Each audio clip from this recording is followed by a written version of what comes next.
বরাবরের মতন নতুন একটা রেসিপি নিয়ে হাজির হলাম, যে রেসিপিটা ছোট বড় সবাই পছন্দ করবে। আর এই রেসিপিটা এতটা মজা যা চিন্তাও করা যাবে না।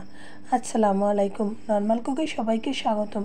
আশা করি সবাই ভালো আছেন। আমি আলহামদুলিল্লাহ আপনাদের দোয়ায় মোটামুটি ভালোই আছি। শরীরটা বেশ কিছুদিন ধরে অসুস্থ, কথায় আপনারা বুঝতে পারতেছেন। তা ভিডিওটা দেখতে থাকেন। দেখেন, প্রথমে পেঁয়াজ কুচি নিয়েছি, তারপর নিয়েছি কাঁচামরিচ আর একটা আলুটা কুচিয়ে নেব মেশিনের সাহায্যে। আপনারা যেভাবে ইচ্ছে সেভাবেই কুচিয়ে নিতে পারেন। তার মেশিনের সাহায্যে কুচালে এটা কুচানোটা খুব সুন্দর সফট হয়। অনেকে হাতেও এত সুন্দর কুচাতে পারে। তা দেখতে থাকেন। আর আমার শরীরটা বেশ কিছুদিন ধরে অসুস্থ, তা কী করব চিন্তা করতে পারতেছি না। রাতে ঘুম বন্ধ হয়ে গেছে। এই পরিস্থিতিতে আল্লাহ ছাড়া কেউ মুক্তি দিতে পারবে না, যার জন্য আমি এর ভিতরে গল্পগুলো আর বলতেছি না।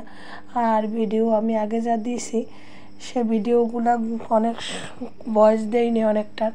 তা দেখেন, প্রথমে এখানে লবণ দিয়ে দিলাম আর কিছু মরিচের গুঁড়া আর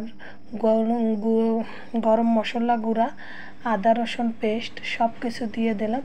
কথা বলতেও না খুব কষ্ট হইতেছে। আর এখানে বেকিং পাউডার, এটা ইচ্ছে করলে আপনারা দিতেও পারেন, নাও দিতে পারেন। আর এখানে আটা আর চালের গুঁড়া, এই দুইটা মিলানো, তাই এটা দেওয়া হলো। তাই এটা দিয়ে ভালো করে মাখিয়ে নেব। তাই দেখেন, আপনারা দেখতে থাকেন। আর বললাম না, বেশ কিছুদিন রাত থেকে ঘুম আসে না। কেন ঘুম আসে না জানি না। আমি ছিলাম ঘুমের রানী, এখন ঘুম চোখে বন্ধ হয়ে গেছে। তার কারণটাকে জানি না, হয়তো বা কোনো কারণে এটা হইতেছে। দুশ্চিন্তা মানুষকে গিলে খেয়ে ফেলে। তা যাই হোক, আপনারা দোয়া করবেন। হয়তো বা আমিও যদি কোনো দিন মরেও যাই, তাই এই চ্যানেলে আর কেউ ভিডিও দেবে না, আর কেউ বলবেও না আপনাদের মাঝে যে এই লোকটা আর নেই, সে চলে গেছে।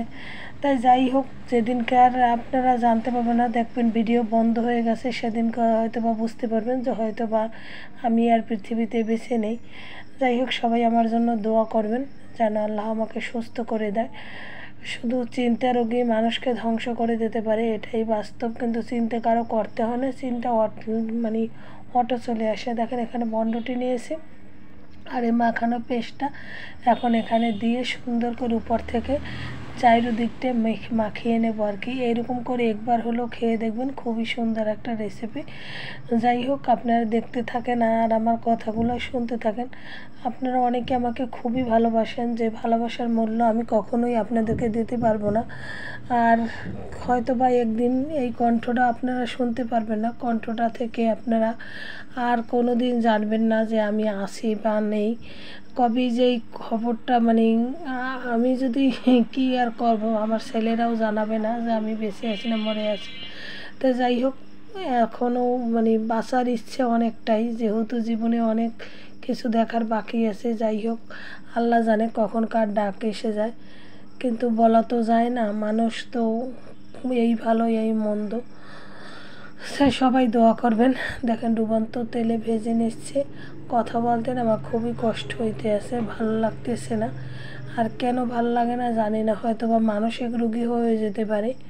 তাই মানসিক রোগী হলেও তো কোনো কিছু আর স্বাভাবিক থাকবে না। এখন যেটা ইচ্ছে করে হয়তো বা পরেও বা এটা ইচ্ছে করবে না। আর মোবাইলটাও নষ্ট হয়ে গেছিলো, মোবাইলটা সারিয়ে আনা হয়েছে। তাই যাই হোক, অল্প অল্প করে ভিডিও দেওয়ার চেষ্টা করব একটু, যদি পারি, শরীর যতক্ষণ সুস্থ থাকে। আগে না 5-6 দিনের ভিডিও অগ্রিম ডাউনলোড করা থাকতো, এখন আর পারি না, এখন আর শরীরে কুলায় না। যাই হোক, তবু চেষ্টা করব আপনাদের মাঝে তুলে দেওয়ার জন্য। আর আপনারা কেমন আছেন অবশ্যই কমেন্ট করে জানাবেন। আর যদি ভালো লাগে একটা লাইক কমেন্ট শেয়ার করে পাশেই থাকবেন। ভিডিও ভাইরাল হবে কিনা জানি না, হয়তো আমি মরে গেলেও ভিডিও ভাইরাল হতে পারে। যেমন সাথী আপু, যেদিন সাথী আপু মারা গেছে, সে ছেলেটা ভিডিও ছাড়ছে, সেই ভিডিওটা কিন্তু ভাইরাল হয়েছিল। কিন্তু সাথী আপু বেঁচে থাকাকালীন কিন্তু একটা ভিডিও ভাইরাল হয় নাই। তাই যাই হোক, আমারও হয়তো বা এরকম কোনো কিছু হবে। তা আল্লাহর দ্বারা শুক্রিয়া যে আমার একটা শর্ট ভিডিও হইলেও ভাইরাল হয়েছিল, এই জন্য শুক্রিয়া আদায় করে। আর আমি এত মানে ছোটো মানুষ হই, এতদূর পর্যায়ে আসতে পারছি, এই জন্য আল্লাহর কাছে শুক্রিয়া আদায় করি। সবাইকে অসংখ্য ধন্যবাদ জানাই। সবাই ভালো থাকেন, সুস্থ থাকেন, আমার জন্য দোয়া করুন। আসসালামু আলাইকুম রহমতুল্লাহ ওয়া বারাকাতুহু।